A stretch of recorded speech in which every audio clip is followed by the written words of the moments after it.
Welcome to High Cheese. It's Friday, June 2nd, 2023. And with friends like these, who needs enemies? And I'm talking about Kevin McCarthy and his negotiating team with this whole debt cap negotiation. And I'm going to get really nerdy over the next 5 or 10 minutes, but it's really important because this affects us. It's a slow boil. It slowly reduces our quality of life. And I'm talking about the middle class, upper middle class, lower middle class, working middle class. These decisions that happen in Washington affect our quality of life. And it doesn't happen overnight, but it's just a slow trickle. And I'm sure that those of you who heard my earlier podcast, I've told you that this has been going on for 40 years, at least.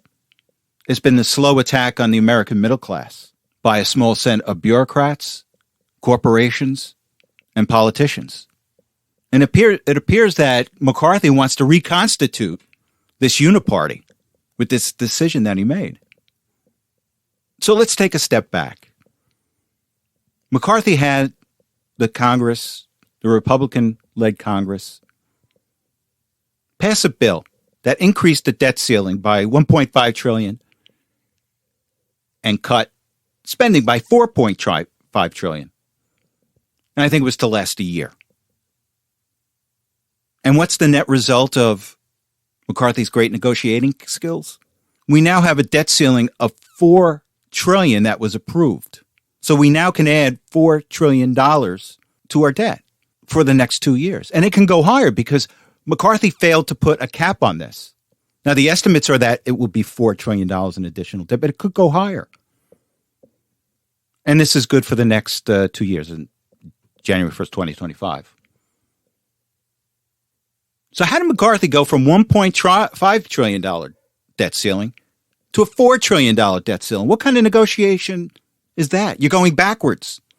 And that negotiation has cost every American taxpayer on average $25,000. Just this past week, Congress has added $25,000 to every American taxpayer's bill. Now, you're not going to pay it all at once. You're going to pay it over a series of tax returns during your lifetime. And that's added on top of what you already owe in taxes. And this is never going to end unless it stops. So once January 2025 comes around, there's going to be another accumulation of more debt that's needed.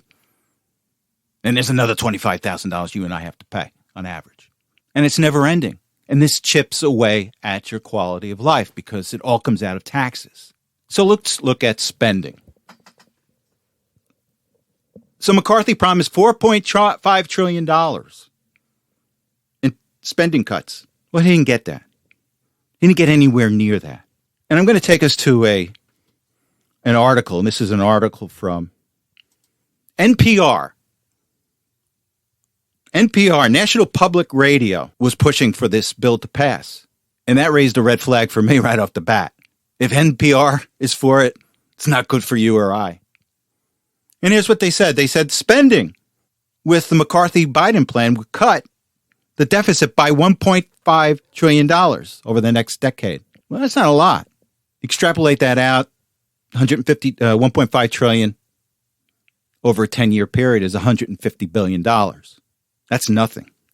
So instead of promising $4.5 trillion in reductions, we got $150 billion. And think about that. Think about the difference between $1 billion and $1 trillion is significant. And remember this. $1 trillion is 1,000 billion dollars. So McCarthy increased our debt by $4 trillion. In a year-by-year basis, let's say it's $2 trillion. For example, the first 6 months of this Biden budget accumulated $1 trillion. We assume that it's going to accumulate another $1 trillion in the second half of the fiscal year. That's $2 trillion for this year. So in 1 year, McCarthy increased our debt by $2 trillion, but reduced spending by $150 billion. That's nothing. You know what that's like? That's like someone coming up to you and robbing you $100. Give me $100. And then you know what they hand you back? They hand you back $7. Here's $7. Go walk away. I feel sorry for you. That's a good deal? You're taking $100 out of my pocket?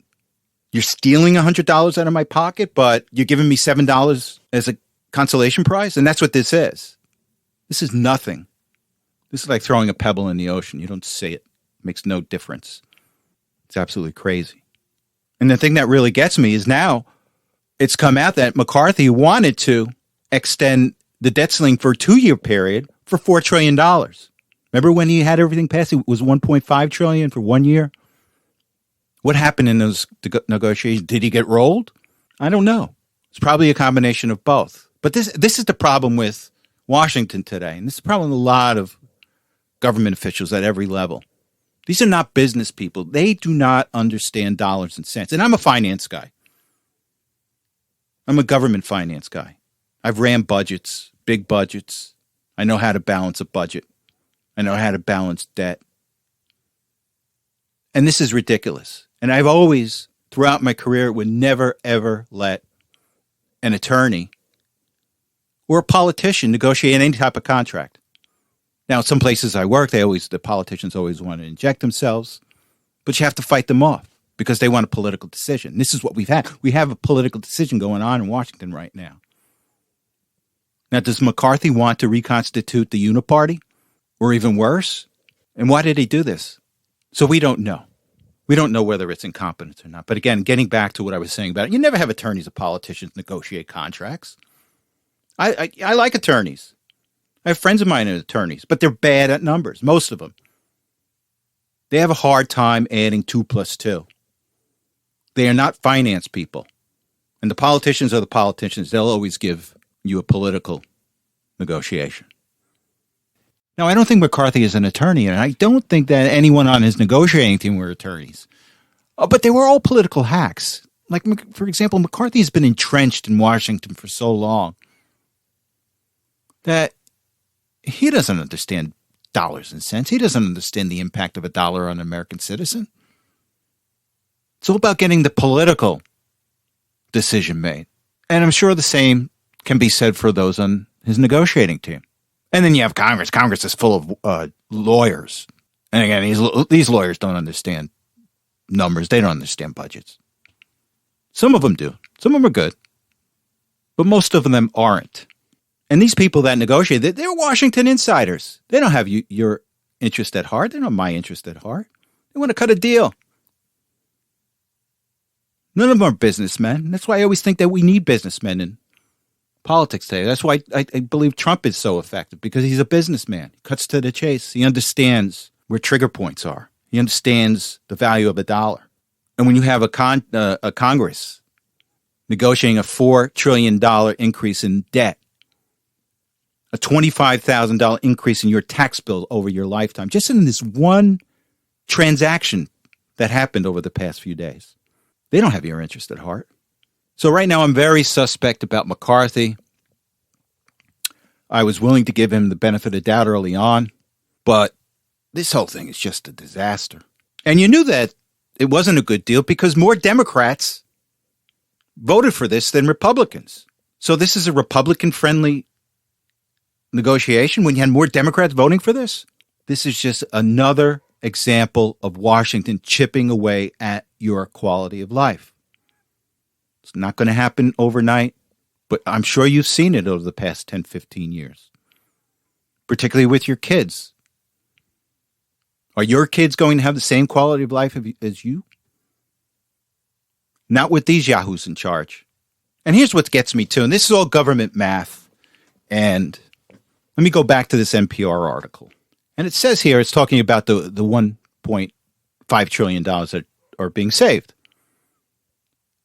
And this is how they got to the number. It says limiting certain spending for the next 2 years will save an estimated $1.3 trillion over the next decade, with another $188 billion in savings from reduced interest costs, according to projections from the Congressional Budget Office released on Tuesday.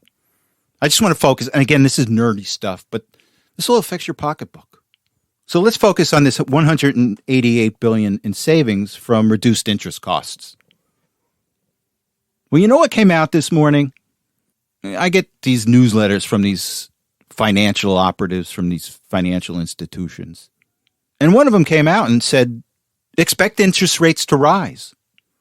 with all these bonds and notes that the federal government will be selling over the next several years, is going to drive up interest rates because of supply and demand. And again, this is nerdy stuff, but I like it, but it's important to us. But what happens is with bonds, if you throw supply out and a massive amount of supply, which is the federal government's going to do because of this massive debt cap, expect $4 trillion over the next several months. And so all this $4 trillion in bonds that are going to be sold dilute the market. And because of the laws of supply and demand, you reduce the price of the bond. Now, what happens with bonds, the price of bonds is inversely related to its yield. So if the price of a bond goes down, its interest rate, its yield goes up. So when you're throwing this massive supply of bonds that are going to hit the market to be sold, you're driving its price down and you're driving its yield up. And that yield means that, or at least the federal government has to pay higher interest rates to sell these bonds. And eventually you get stuck with the bill because they come out of your federal taxes. And this continues to further the deficit down the road because as interest rates go up, the federal government's cost of bonding goes up. And then they need more in tax money. But McCarthy is just telling us that, look, he really don't care about the middle class, working class, upper middle class. He cares about the corporation, the power structure in Washington, and the bureaucracy. That's what this is all about. And did I mention that more Democrats voted for this than Republicans? So we shall see. I know that there's talk about whether they're going to recall McCarthy as Speaker of the House, but I don't think the time is right yet. But for those 71 Republicans that voted against this debt ceiling, remember him. Remember what he did. So it now raises the question, how do we get out of this? How do we get out of this vicious cycle of borrowing, increasing our budget, borrowing again to pay for the increased budget, and then increase the budget even more? We've got to get out of this. Now think of the budgets. This budget that we've had that over the past several years under the Biden administration, just a big blob. Whether it's the Inflation Reduction Act, whether it's infrastructure, whether it's the budget that Biden passed or Biden had pushed through with his democratically controlled Congress last year. It's a big blob. It's a big blob that just keeps on creating debt. And this debt ceiling negotiate is not going to stop this big blob from incurring more and more debt over the years unless it's stopped. This $4 trillion at least we're going to incur is just until January 1st, 2025. After January 1st, unless we do something, this big blob is going to continue to create more debt, and something has to be done. And the problem is that the people in Washington don't want to address the real problem. And with that said, I want to take us to a clip. It's with Rand Paul. Rand Paul hits the nail on the head on why we have this problem. So let's go to the clip, and then we'll come back and discuss. Oh, before I forget, I just wanted to talk about Janet Yellen, the Treasury Secretary. She's a villain in this whole kabuki theater where you and I pay the price. Now, Yellen came out. She's the Treasury Secretary, and for past few months, she's been trying her best to conflate the fact that if we don't pay a bill to a contractor or a vendor, that's the equivalent of us not paying off our existing bonds and notes. Well, that's just flat out wrong. That's just a flat out lie. But she continued to push that, continued to create this crisis in the media. And the media was all too happy to run with it. But she created this false crisis that, we won't be able to pay our debt. And it's flat out wrong. Right now, our debt service is maybe 10, 11% of our overall budget. And there's plenty of money to pay that. There's plenty of money to come in and pay off our existing debt. But not according to Yellen. We can't do it. If we can't pay a defense contractor on time, if a defense contractor has to wait a couple of days, that's the equivalent of us not paying off our bonds and notes. And that's just flat out wrong. And I told you, stock market was ignoring her. Stock market was going up over this whole entire process. Now, Yellen also follows this dangerous theory about government debt. And again, I'm boring you, but just it's nerdy stuff, but it's good to know. Forewarned is forearmed. So Yellen has this strange theory, and it has to do with debt, government debt. And quite frankly, I can't tell if she's insane or just incompetent. But she's got this theory, and there's a number of people with this theory that, debt doesn't matter, government debt doesn't matter, as long as it's a smaller percentage of your overall GDP. Less inflation. And, well, guess what? That's only good as long as your economy is growing. And once your economy stops growing, it turns into a disaster. Now, historically, we've had higher debt, slightly higher debt to GDP, and that was right after World War II. And what followed World War II was the biggest economic expansion, I think, in world history. I think our economy went from $228 billion to $1.7 trillion between right after World War II to early 1970s. But we had that. The economy was growing.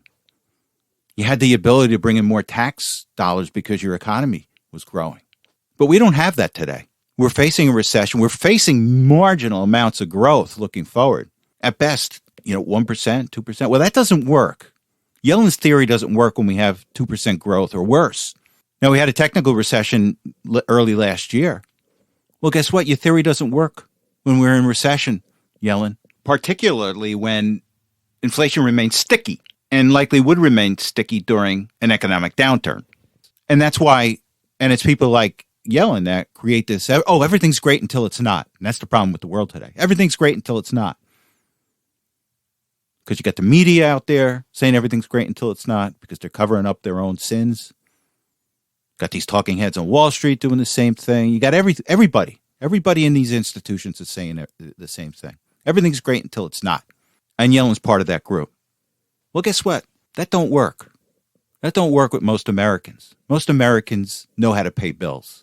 It's not about economic theory. And running a Treasury Department is not about economic theory. It's about paying your bills and controlling your budget.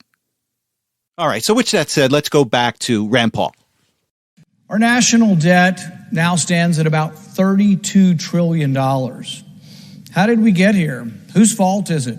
Republicans? Democrats? Well, the answer is yes.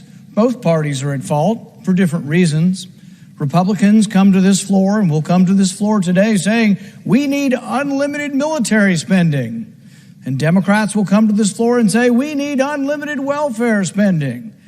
And guess what happens? They compromise. People say Washington doesn't compromise.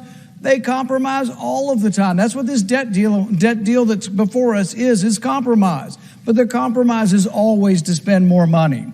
How do we know that? The debt deal that's been crafted by Biden and McCarthy is an unlimited increase in the debt ceiling. See, historically, when we raised the debt ceiling, it would be $100 billion or $200 billion or, God forbid, $1 trillion. It was a dollar amount. This debt ceiling will go up till January 2025. How many dollars will be borrowed? As many as they can possibly shovel out the door. It will be how much money can you shovel out the door until January 2025. That's how much we will spend. Is there a dollar amount? No. How much can you shovel it out and how fast can you shovel it out? And Rand Paul is so right. Now, the estimates of the Biden-McCarthy debt agreement is that the debt will go up $4 trillion between now and January 1st, 2025. But Paul makes a comment that, look, this is unlimited. They can increase this 5 million, 6 million, 10 million. And that's what's dangerous about this. And it's one of the cases that I hope that the projections are correct. That isn't it terrible? We're hoping that it's only going to be $4 trillion. It's terrible. What a terrible world we live in when we're hoping that we only incur an additional $4 trillion in debt from now until January 2025. But it could be more, and that's what's dangerous about this. But let me get back to the crux of the problem. And Rand Paul is so good at simplifying simple problems. And our problem is, over the years, is that the Uniparty has always agreed between the Democrats that wanted increased social welfare spending versus the Republicans who wanted vastly increased defense spending. And if we want to get our debt under control, and if we want to get our budgets under control, we have to look at both. Everything's got to be on the table, including defense. Now, I like defense spending. We need strong national defense. We need a strong army. I've got family and friends that have been in the military. I've worked with plenty of police officers that have been in Iraq, Afghanistan, and I understand the value of defense. But it is bloated today. Think about it. We've got Department of Defense hiring social equity coordinators who happen to be racist themselves, spending money or wanting to spend money on drag shows at Air Force bases. You don't think we can cut that? And we've really not taken a look at the Defense Department and how it's run. And I think over 50 years, and I think we have to go back. We've got to go back and we've got to streamline the Defense Department, cut spending, as well as some of our social welfare programs. I'm not talking about Social Security. I differ with Rand Paul. I think Social Security can be fixed relatively easy. That's for another discussion. But these other social welfare programs have to be cut back also. We just can't afford it. And we've gotten into this mentality, and I've seen the same mentality.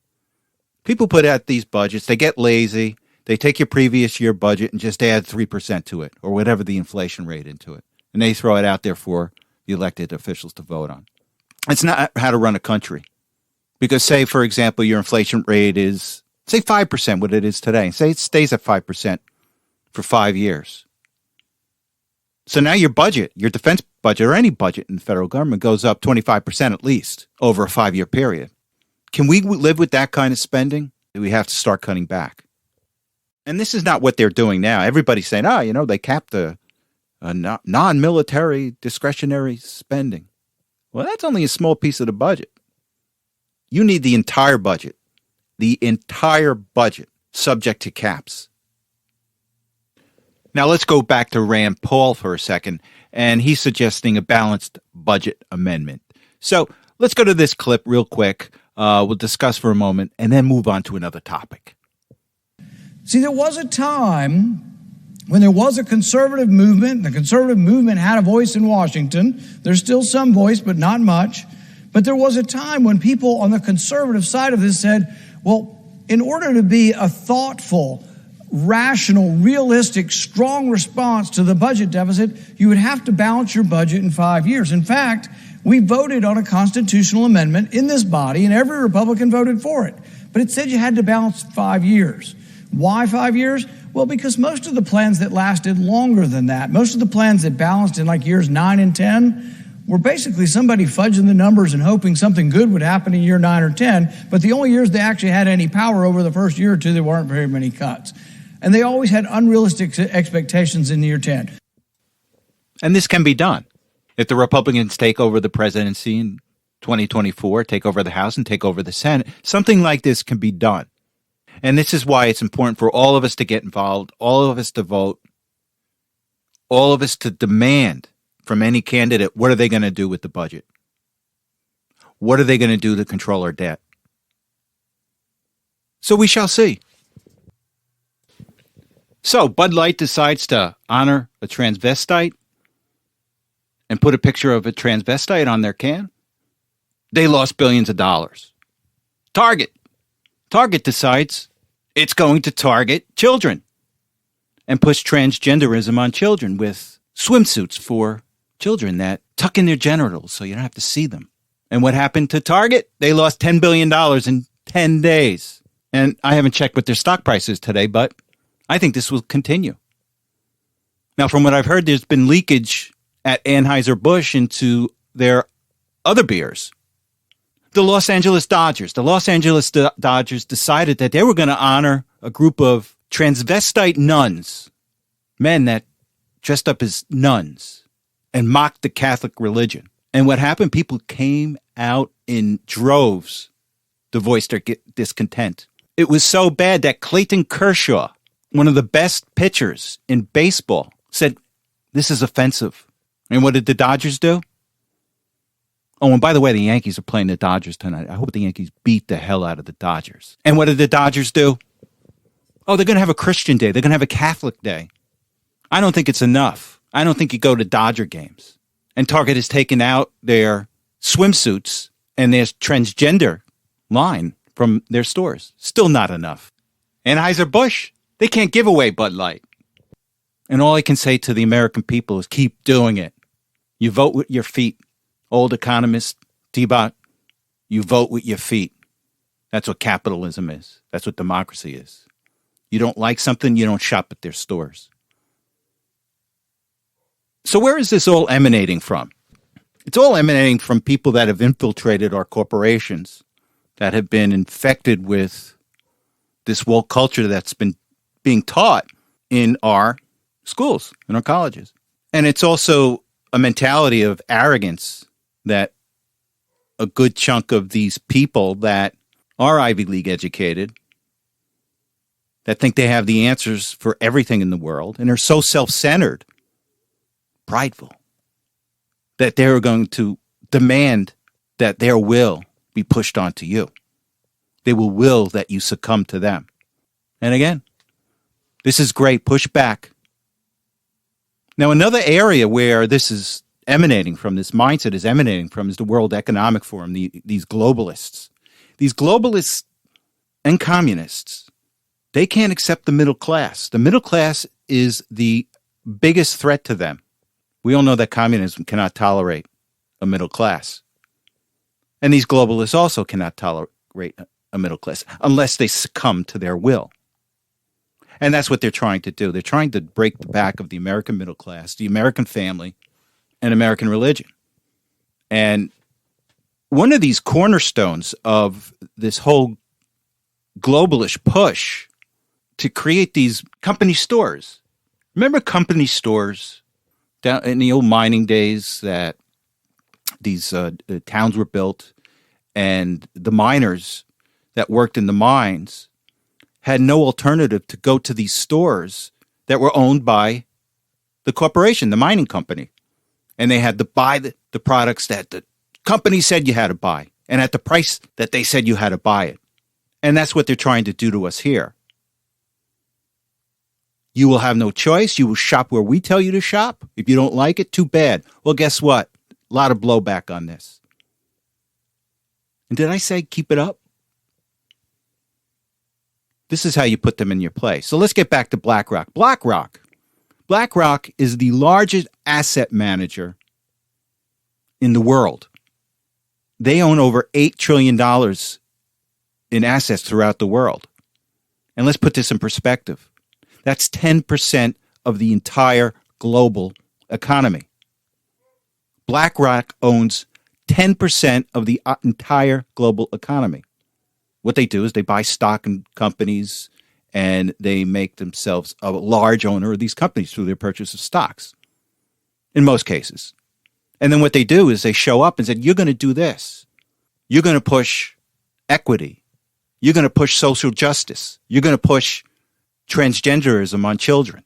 And a lot of it comes from the own personal feelings of the people in power at BlackRock. CEO of BlackRock is Fink, Larry Fink. What a perfect name for a villain, Larry Fink. So they show up at these corporations, and they have a lot of power because they own a lot of stock in these companies. Say, this is what you're going to do. If you don't like it, we'll pull your money, our stocks. We'll sell our stocks, and your stocks will take a dive. So a lot of these companies acquiesce, and oh yeah, that's what we'll do it. You know, we'll push mutilating children. That's because you want it, BlackRock. And again, this is emanating from globalism, World Economic Forum. But we got blowback. So next time Larry Fink and his company goes into one of the companies that they buy and say, we want you to do ESG, they're going to say, oh, wait a second. Didn't work at Target. Didn't work at Bud Light. And they're going to run for the hills. So these guys really just shot themselves in the foot. But it's because of the American people, the American middle class, the American family, Christianity, everything that is the antithesis of globalism, communism, and evil. Quite frankly, it's evil. A lot of these people are evil, and they're using their money and power to push an evil agenda. And we're fighting back, and all I can say is continue doing so. And it's a fight that you got to keep doing it. May have to shop somewhere else.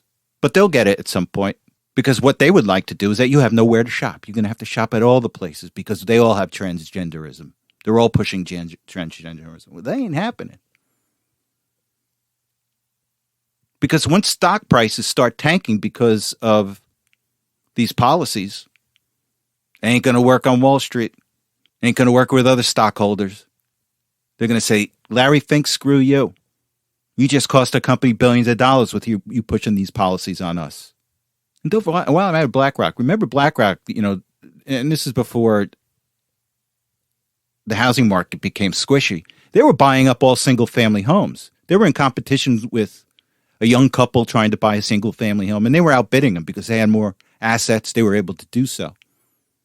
And what were they were doing is they were buying up these single-family homes and then renting them out, giving these poor couples just starting out on their life trying to live the American dream from owning a home. And that's what they want. They want a country just of renters, of people that just only shop at their store, and that will succumb to their will. That ain't happening today. So my kudos to every American that has been pushing back on this. And again, this is how dumb they are. Let's take a look at Bud Light. I think I mentioned this before. You look at Bud Light, the marketing manager, this is a great idea. Let's put a transvestite on a can of Bud Light and honor that person's, I think, 1 year anniversary of getting mutilated. And they don't understand branding. They went all through these great schools, study marketing, and they don't understand branding. And again, I've always said this, these people are not very bright. They toe the company line. That's all they know. They can't think outside of that realm. So again, my kudos to the American people, and we shall see. So it's Pride Month, and this is to celebrate gays, queers, transgender people. But my question to gay people is, why have you not disassociated yourself with this transgender movement? As a lot of my listeners know, I don't have any issues with gay people. But I always tell gay people, anyone that I know that's gay, is that, look, you can be gay, you want to be gay, that's fine. But you have no right to tell or force religious people to accept your way of life. That's where you get out of line. And I don't think it happens a lot today, but that's where the lines are drawn, as far as I'm concerned. But with that said, I want to know why gay people are not disassociating themselves with this whole transgender movement. And I mentioned in the past is that gay people should naturally be against this transgender movement, because if you ask a gay person, they say they're born this way. It's their nature to be this way. And that's an antithesis of this whole transgender movement, because this transgender movement can say, you can just physically change your body. You can mutilate your body and turn yourself into a guy or a girl, however you feel that day. But believe it or not, this whole disassociation between gay people and these transgender people is starting. And I want to go to an article by Andrew Sullivan. Andrew Sullivan's a political commentator. He's gay. He used to be the editor of The New Republic, which used to be kind of middle-of-the-road political magazine. And I want to take us to an article that he wrote a couple of weeks ago. And he's essentially saying the same thing that I said. The headline of the article says, "The Queers versus the Homosexuals." Now, I guess he's referring to queers as the transgender people and homosexuals as gay people. So the title of his article is "The Queers versus the Homosexuals. We are in a new era, and the erasure of gay men and lesbians is intensifying." And he goes on to write the following. So the core belief of critical queer theorists is that homosexuality is not a part of human nature, because there is no such thing as human nature, and that everything is socially constructed, even the body.